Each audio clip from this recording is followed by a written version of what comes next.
Hi YouTube and happy Friday.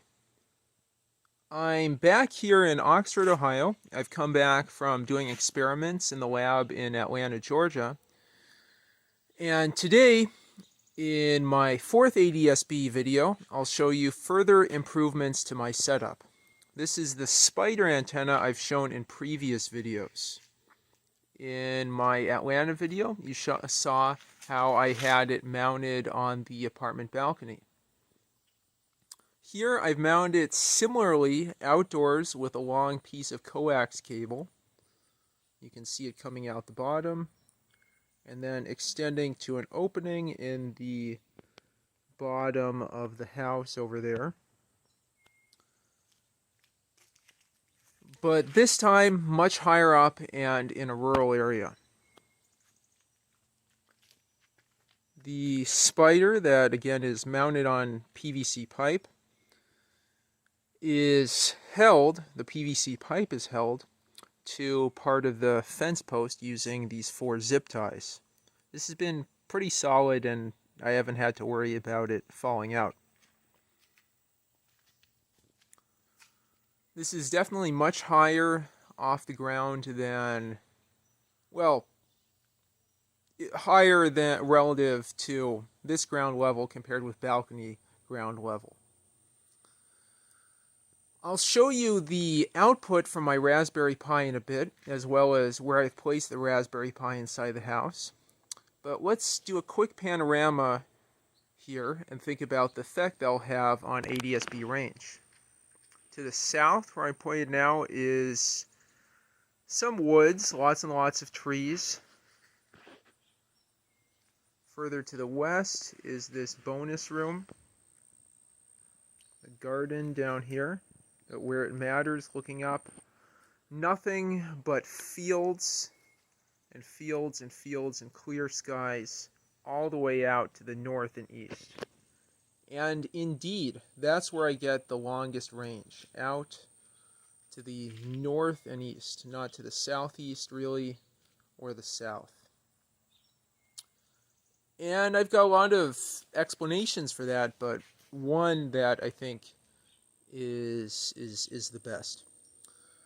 I was talking with my friend Scott Haley, and we were thinking that the trees and the water and the leaves absorb RF and thus reduce the range of ADS-B reception. I get about 50 to 100 nautical miles to the south and southeast in Kentucky and West Virginia. But out here where there's clear skies and none of those trees to interfere, I have 200, 250 nautical miles furthest where I pick up flights. There's another factor though. The Cincinnati metro area is to the south and southwest. It could just be more buildings, more noise and so on interferes with my reception in addition just to those woods. But it's really interesting. I'm getting 50 to 100 nautical miles range to the south and southeast, and then 200, 250 here. This is in a rural area compared with Atlanta, where there's lots of buildings, lots of trees that would interfere with reception. But one thing is still the same in both of these setups. This really long piece of coax, I think it's RG59 or RG6. I might as well take a look. But anyway, that's identical between Atlanta and here. And there's still a massive difference in reception. So I think the bigger factor in the number of flights I'm picking up is obstructions to picking up the waves, not the length of coax or length of USB. Okay, well, I'll try and figure out what kind of coax this is and then describe that in the next segment, in which we will see the setup inside the house, the Raspberry Pi, where the radio's mounted, and all of that. And then in the final part of the video, we'll see some sample output from Read SB and TAR 1090 like before, and just get a sense of the much better range I'm getting here in rural Ohio. Alright, as I said before, the coax comes in through a hole in the bottom of the wall. It comes from outside to inside the house. under this table. And just like before, I have a series of connectors converting coax to SMA and then to MCX for my Newelec NESDR Mini, the original model. I know some other users have suggested getting a flight-aware dongle and adding band pass filters to further improve my reception, but I haven't gone around to the money definitely and time of adding in those upgrades. Anyway, one thing I might try doing is reducing the number of adapters to convert from coax to MCX. Yeah, coax and SMA to MCX. I tried looking for some kind of description on the side of this cable, but I don't see anything. I'm guessing it's RG6, but not that much of a loss difference at this length, which I'm guessing is 10 to 20 feet, compared with the setup in Atlanta. The NESDR Mini is then connected to a female to male USB-A extension cable that snakes around here and is plugged into the USB port of my Raspberry Pi 2 that we saw earlier. I have this extension cable to keep the SDR away from the Raspberry Pi, which still has this touchscreen from previous projects, which could emit RF that interferes with my reception. This Raspberry Pi also has a Wi-Fi adapter, the little blinking TP-Link adapter down there to communicate with the home network, which has been extended to this part of the house via a Wi-Fi repeater module. Repeater, range extender. And I'm using, again, a either 2 or 3 amp. I think it's 2 amps and 5 volts. I know this uses at least 5 watts with the SDR and extension cable and Wi-Fi adapter and everything else. So next what I will do is show you the output this time from ReadSB and TAR 1090. I think it'll be really similar to what you saw in one of my first videos. I think my second ADSB video with the spider antenna indoors. With it outdoors, I'm getting similar reception, but this time with the Raspberry Pi, I don't have to lug out my laptop over to this part of the house. I can just stream the output over the internet and check it wherever I am connected to our home's local area network. All right, and let's do that next. All right, for the last part of the video, let's take a look at the statistics in Graph 1090 and just the regular output in ReadSB and TAR 1090 of plane locations and directions of movement. I especially want to compare this to the records I have from Atlanta. Hopefully we also get some comments from my cat who's hanging out up in the corner of my bedroom. Are you having a good time, Mangle? I hope you are. Anyway, maybe she'll have some comments about how this is going. We'll see. Anyway, what I am looking at here is Graphs 1090 broadcast over Wi-Fi from the Raspberry Pi 2 to this Fujitsu Stylistic ST6012 that I'm using for a lot of things, as you can tell. I'm using this for my full-time job. I can spare a couple minutes out of my day to show you this ADSB output.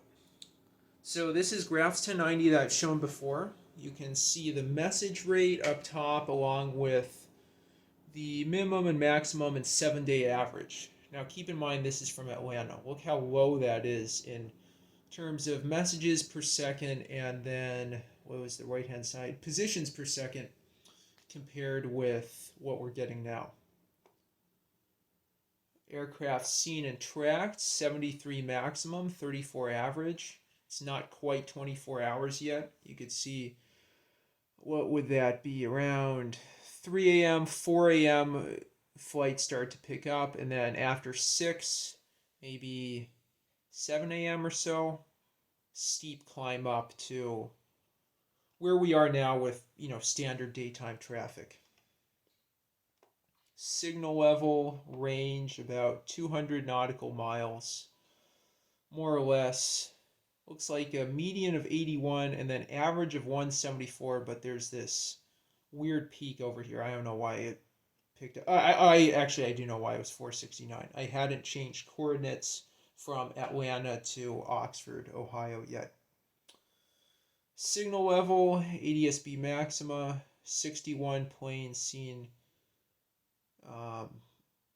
at a time, messages per second, message rate per aircraft, and everything else is pretty normal. Now here's what's really interesting. Let's see what happens when I take a look at 48 hours or 7 days or 14 days. Take a look at this. This was all the Atlanta output, 100 messages per second. Now I'm looking at more like 200 or so. More than 200, almost 300 messages per second. So triple that, and also much higher number of positions per second on the right hand side. ADS-B track seen. I guess that looks pretty similar, but aircraft seen. Big boost. I'm not sure what happened this second week. Maybe there was some change in weather or obstructions or something. I really don't know. Or cabling, some kind of interference was lessened, but I saw a slight boost from the first week of recording to second week in Atlanta, but this is just incredible now that I've restarted collection here in Southwest Ohio. Signal level, I guess, is identical. Range is significantly higher from, what would that be, 80 or so maximum nautical miles up to over 200. Massive boost. And yeah, so you can see everything else. Still, I have to think a good bit about why after this second week there's a sudden boost in number of aircraft picked up. And actually the range had changed, so maybe it was just there were more flights that week compared with the week before, maybe something to do with coronavirus. Anyway, so that's graphs 1090. Eventually I'll have data over months and years, and it'll be really interesting to track that and compare my little Atlanta recording period with Oxford, probably over a longer time. Okay, now let's take a look at read SB and see how many flights we're picking up and get a sense of just the general range we pick up at one time. Oops, it's called radar. Mangle. Yeah, she's sleeping. Okay, so these are the flights that are being picked up currently. As I said earlier in the video, the range is pretty good to the north, northeast, and east. There weren't all that many obstructions, but it's not so good to the west and south. West already I could tell when I was making the panorama for TAR 1090, I'll show in a second. There's some obstructions blocking that, but to the south there shouldn't be. It's probably the trees and or just the Cincinnati Metro that's blocking it. Right now, 44 planes at one time with positions, 55 total. Let's see the furthest I'm picking up right now on the right. Let's see, 114 nautical miles, 127, 147. There have been times though, I'll pick up flights that are going over Lake Erie or past Chatham, and I don't think it was somewhere between Chatham and London, Ontario is the furthest out I'm getting. Okay, so now I'm going to change to TAR 1090. Actually, I'll use the persistence instance of TAR 1090 and see how many planes have been tracked over the time I've been running this. Not quite 24 hours, but all the flights since I set this up. Okay, so the thing in blue is the hey, what's that range outline? That's, I guess, the theoretical maximum distance. I'm guessing this is out towards, yeah, again, Chatham, maybe to London, Ontario, well past Leamington and Windsor. almost to Pittsburgh, Cumberland, Maryland, and all through West Virginia, Charleston, West Virginia, Kentucky, and Cincinnati, and surprisingly not all that much to the west. It's set for persistence. In order to see the tracks, I might press T and activate that. Total aircraft right now with positions is 1,663. Compare that to 1,000 in a day in, oops, oh, that messed up. 1,100 approximately in a full day in Atlanta. And there you go. That, I think, gives a really good picture of the scope of reception, of the effective range with those obstructions. I'm getting flights all the way beyond Detroit, all the way out into Lake Erie, towards Pittsburgh, into Pennsylvania there. Even beyond, I think this is 200 nautical miles. Let's move the map around a little bit. Yeah, so 100 nautical miles, yeah, a bit between 50 and 100 to the west, southwest, south, and southeast, but all the way beyond 200 nautical miles to the east. And hopefully this lets me move it. Yeah, okay. 150, 200, yeah, between 200 and 250 nautical miles. I might also be able to detect which flight, furthest flight, to determine the furthest detected flight. Okay, that low, that's quite a few flights. Keep going. Keep going. 43 in here. 48, yeah. Plenty of positions collected. 59, just jump down here, getting towards 100. 117, 147, 177. Almost there. 243.7 nautical miles. That is something. Let's take a look at that if I can. Maybe not. Yeah. Zoom out. Wow. That was something. So I picked that up out towards Erie, Pennsylvania, around on the way to Chautauqua. I'm trying to think what cities between Erie and Pittsburgh, but that's the furthest plane I've got. And when it started, it was north of Fort Wayne, I would guess. And it went right past Cleveland. Wow. And it was a Cessna, so that's just someone having fun, probably. But anyway, I hope that was useful, all of you. Here, I'll zoom in a little bit more. I hope that's useful. This is the 4th video I've made on ADS-B. This is really a lot of fun. I'm feeding ADS-B Exchange and proud to help that effort. I've learned a lot about radio reception and antennas. I spent nothing on making the antenna. I've collected so much. And this has been a great Internet of Things application. I finally have a permanent use for that Raspberry Pi 2 I've had for so many years. I might double it up as a iGate for APRS once I get my ham radio license. Anyway, I hope you enjoyed this video. Thank you all for tuning in and watching. And please like, comment, subscribe down below. Let me know if you have any just general comments, questions, or suggestions for future videos. Take care and have a great weekend.